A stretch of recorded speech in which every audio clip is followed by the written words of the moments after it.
Baik, bertemu kembali dalam Apa Khabar Malaysia. Seperti yang saya katakan tadi, kita ada bawa banyak topik-topik menarik untuk kita bincangkan pada hari ini. Dan saya rasa kita mulakan dengan topik yang cukup evergreen untuk kita bincangkan dari masa ke semasa, iaitu berkaitan dengan kewangan. Daripada kita lahir sehinggalah kita pengakhirannya, sehingga pengakhirannya. Kewangan memang berpisah tiada. Betul, dan satu pengurusan kewangan itu adalah sebenarnya satu skill yang sangat penting untuk semua orang ketahui. Tetapi unfortunately sesuatu yang bukan kita pelajari di sekolah. Sebab itu sekarang ni kita kenalah belajar sikit, kalau tak banyak sikit pun kita belajar sikit lah pengurusan kewangan dalam kehidupan seharian kita. Jadi untuk hari ini kita telah pun menjemput seorang perunding latihan kewangan, Faizal Jani, ataupun lebih dikenali sebagai Coach Faizal. Assalamualaikum. Terima kasih kerana sudi bertandang ke studio Apa Khabar Malaysia pagi ini. Waalaikumsalam warahmatullahi wabarakatuh. Semangat tu saya suka. Ya, tentu. Selamat pagi kita ambil. Okey. Sebenarnya bila kita bercakap tentang kewangan, tak ramai orang yang ada, orang kata, celik tentang pengurusan kewangan itu sendiri. Dan pastinya dalam pengurusan kewangan tu ada pelbagai aspek atau ada pelbagai kategori pengurusan kewangan. Mungkin kewangan peribadi, kewangan keluarga dan sebagainya. Mungkin kita boleh mulakan dulu, Coach Faizal boleh terangkan sedikit apakah yang mungkin boleh dianggap sebagai seorang yang bijak menguruskan kewangan. Okey, terima kasih pada pengacara. Alhamdulillah, kalau kita berbincang tentang bijak mengurus kewangan ni kita tengok satu kata yang hari-hari kita lalu. Betul. Tidak RM1 dalam poket kita. Memang lalu. Kalau kita tengok dari sini, bijak mengurus kewangan itu akan maksud bijak itu kita kena pandai. Kalau nak pandai, kena tahu. Kalau pandai kena tahu, kita mahu pula nak membuatnya. Maknanya bila kita menguruskan itu, bagaimana kita nak menyusun kewangan kita. Macam kita bincang tadi, semua tahap daripada kita lahir sampai kita nak meninggal dunia. Pengurusan itu cukup penting. Peranan kita pula memahami menguruskan kewangan itu adalah proses tu, kena faham proses dia tu. Proses untuk masa depan. Bagaimana kita nak memenuhi matlamat kewangan peribadi yang cukup baik, yang kukuh. Untuk kita kena ada formula-formula dia, untuk kita tahu ada sistem dalam tu, untuk kita faham bijak menguruskannya. Tambah lagi, kita kena ada matlamat dalam menguruskan kewangan ni. Kita tak boleh main langgar je. Kita ada something, aku nak kumpul duit macam ni. Dia ada certain jangka masa yang perlu kita ada untuk mencapai matlamat. Matlamat jangka pendeknya, sederhananya, jangka panjangnya. Perlu ada matlamat ini.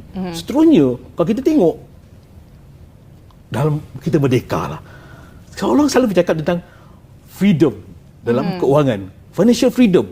Semua orang nak begitu.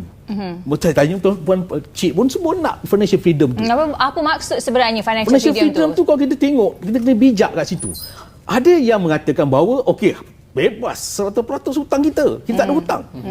Ada mengatakan aku ada duit banyak dalam bank. Setiap orang itu ada dia punya financial freedom tu. Kalau kita bertanya, kalau kita buat survey pun ada kata, saya nak bebas hutang. Terutama kalau kita tengok, secara konvensional, banyak perunding-perunding mengatakan nak bebas 100% bebas hutang. Ada yang mengatakan bahawa dia nak utility bayar. Bank, rumah dah tak ada bayar apa-apa, dah semua settled. Kebanyakan ke arah situ. Tapi kalau kita tengok perunding-perunding hebat di luar negara, contoh perunding Robert T. Kiyosaki mengatakan bahawa kita ada pendapatan yang mana pendapatan pasif itu melebihi pada perbelanjaan aktif. Ini saya akan terangkan slot kemudian tu. Apa beza yang ni pendapatan aktif dan pendapatan pasif? Ini saya akan terangkan. Banyak juga Ziegler berkata bahawa bila kita ada duit ni tuan-tuan, kita boleh bermanfaat ke orang lain. Itu Ziegler cakap berkaitan dengan Sabda Rasulullah SAW mengatakan bahawa orang yang baik adalah orang yang beri manfaat kepada orang lain. Ini yang kita kena belajar menguruskan. Kita katakan ada 7 lapis menguruskan kewangan dalam kehidupan kita nanti. Maknanya maksud bijak mengurus kewangan bagi individu itu berbeza-beza. Financial freedom pun berbeza-beza. Tapi kalau kita lihat masyarakat sekarang ni, terutamanya golongan muda yang baru dapat pekerjaan, yang nak stablekan hidup mereka, yang di bawah 30 tahun, mereka gusar adalah apa yang mereka boleh manfaatkan ataupun maksimalkan pendapatan mereka sehabis mungkin untuk memastikan kehidupan mereka stabil daripada perbelanjaan dan juga pendapatan. Jadi macam mana, apa formula untuk kita menguruskan kewangan kita. Okey, banyak ni kita kena belanja, banyak ni kita kena simpan, banyak ni kita kena untuk insurans, banyak ni kena untuk medical dan sebagainya. So apa formula dia? Ada banyak di luar sana. Kita tengok, saya ambil perkara mudah. Ada yang menggunakan formula 50, 30, 20. Kita mesti dengar. 50 ni untuk kendak. 30 ni untuk 50 untuk keperluan. Okey. 30 untuk kendak, 20 untuk simpan. Ada je menggunakan, terutama yang budak-budak baru, orang muda, ada 80, 10, 10. Malah 10 tu entertainment. Saving kena ada juga. Yalah, 10% tu untuk saving. Walaupun dia letak RM50 pun anak muda, itu tetap saving. Kalau 1,500 contoh, ada anak muda yang baru kerja lah kan, 1,500 kita pecahkan. 80% tu memang untuk dia punya kehidupan, keperluan hidup. Dia nak entertainment. Orang anak muda tak kata nak entertainment. Mesti 10% tu tak entertainment, dan 10% saving. Mesti ada saving. Itu proses-proses kita pecahkan pada 3. Kalau kita ada kehendak dia, keperluan kita dan juga saving. Ini penting dalam anak-anak muda yang nak. Tidak-tidaknya kata lelak mata lah. Letaklah RM50 saving tu. Jangan langsung tak ada. Itu penting. Kita guna formula yang itu. Ada juga 80, 10, 10. Kita letakkan, ada satu yang ada pendekatan, kita bagi 3 bank. 3 bank masuk gaji, 3 bank kita pecahkan, 1 bank lagi untuk entertainment, 1 bank untuk saving. Pecah 3 bank. Maksud saya, pecahlah. Maklum bukan nak bank-bank. Bakal banyak-banyak bank. Pandai-pandai pergi cari bank mana-mana satu. Letak ni, duit gaji kat mana masuk. So, 10% tu letak kat mana satu. 10% lagi masuk dekat saving. Maksudnya kita asingkan lah duit itu dalam bank akaun yang berlainan, jadi tak adalah terbelanja pula kan. Itu sebab nama dia dalam bijak ni perlu disiplin. Satu lagi, faktor motivasi yang menggalakkan kita untuk menyimpan ni. Apa faktor-faktor menggalakkan kita? Kita kata faktor menggalakkan kita nak beli something. Ada faktor-faktor menggalakkan kita untuk mendapatkan apa kita nak. Kita kena mengumpul untuk mendapatkannya. Sebab saya suka menggunakan satu lagi teknik yang kita gunakan dalam saving ni, daripada yang digunakan perunding latihan yang hebat juga, daripada sistem tabung. Dia ada sistem. Kita buat sistem level 1, tahap 1, tahap 2, tahap 3. Level 1 ni kena lepas dulu. Apa level-level itu? Level pertama adalah saving tu. Dilihat, saya merujuk pada surah Al-Baqarah 240, mengatakan, contoh ni macam saya lah. Bila orang tu meninggal, dia tinggalkan isteri dia. Dia meninggalkan isteri dan isteri-isterinya. Contoh je kalau ramai lah. Kalau letak isteri dia, kena simpan bagi nafkah orang yang ditinggal itu selama setahun. Bermakna 12 bulan. Jangan kita meninggal, kita ada tanggungjawab kita meninggalkan nafkah tu 12 bulan. Bermakna contoh, untuk isteri kita hidup, keluarga kita hidup, berapa sebulan kita kena simpan. So kita ada certain target. Contoh, minimum requirement untuk kita dapatkan kewangan 3,000 sebulan contoh.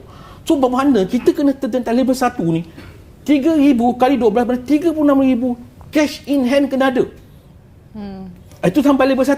Kita kena attack level 1 dulu, baru baru level 2. Selagi tak lepas level 1, macam mana nak pergi level 2? Kita dah sampai level 1, masuk level 2. Level 2 maknanya dalam, ini dinamakan simpanan pelaburan. Okey. Level 3 tentang reward.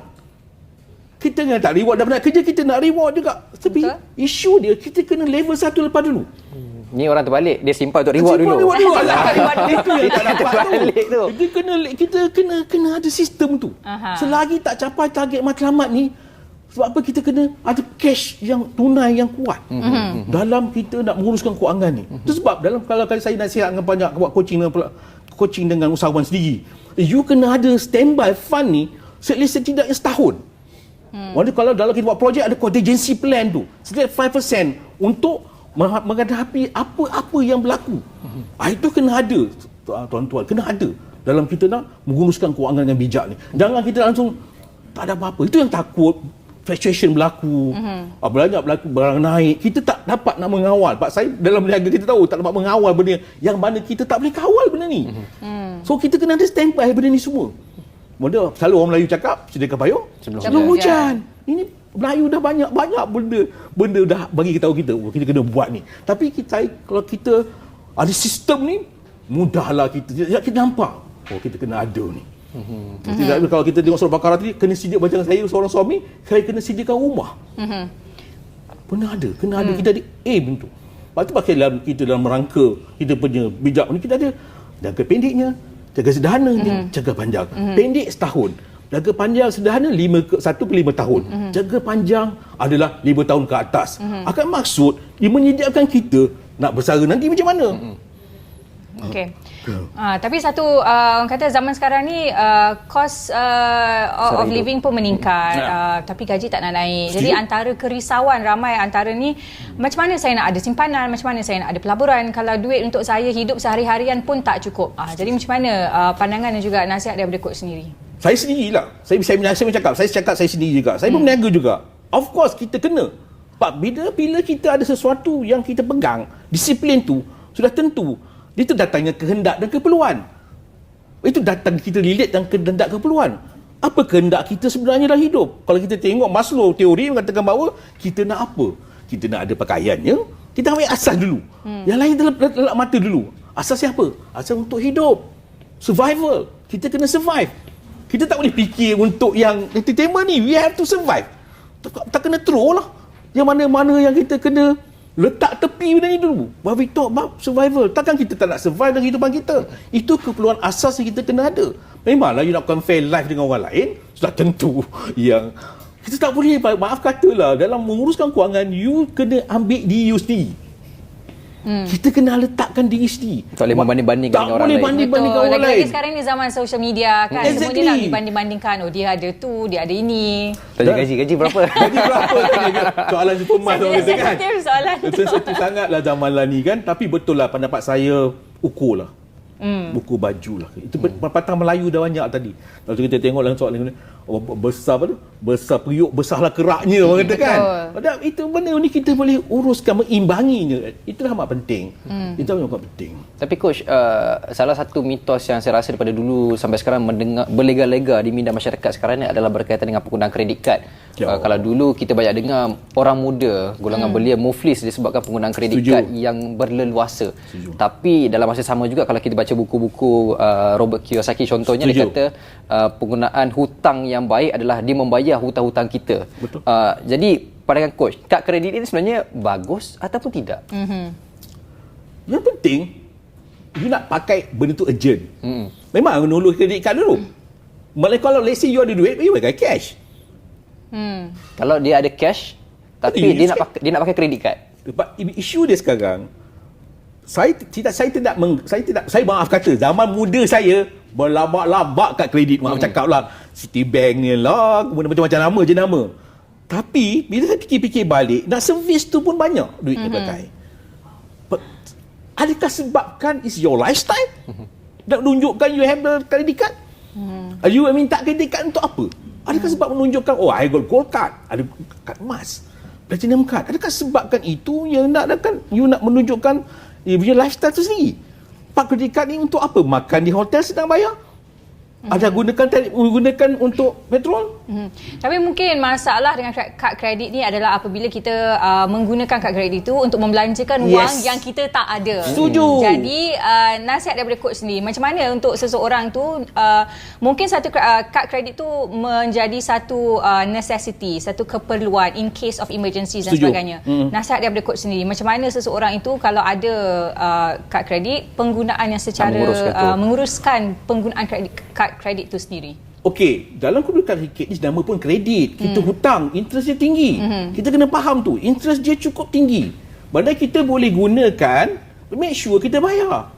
Jangan sampai time lapse tu bila kita dah kena interest tu, kita baru tagih-tagih nak bayar. Oh, bayar 10% saja cukup. Itu yang menambahkan hutang. Sampai tahap kita kena serve interest tu.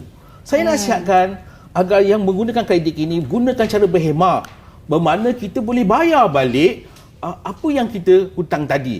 Kalau boleh cara online, on time. Jangan tahap kita lapsekan tu kena interest. Boleh pengguna, tak masalah. Kalau isunya anda boleh bayar. Jangan tahap you tambah drag, interest makin lama makin naik. Ini yang kita takut. Itu yang menyebabkan ramai yang membeli sebab interest dia terlampau tinggi. Dia macam-macam personal loan dah tinggi interest dia.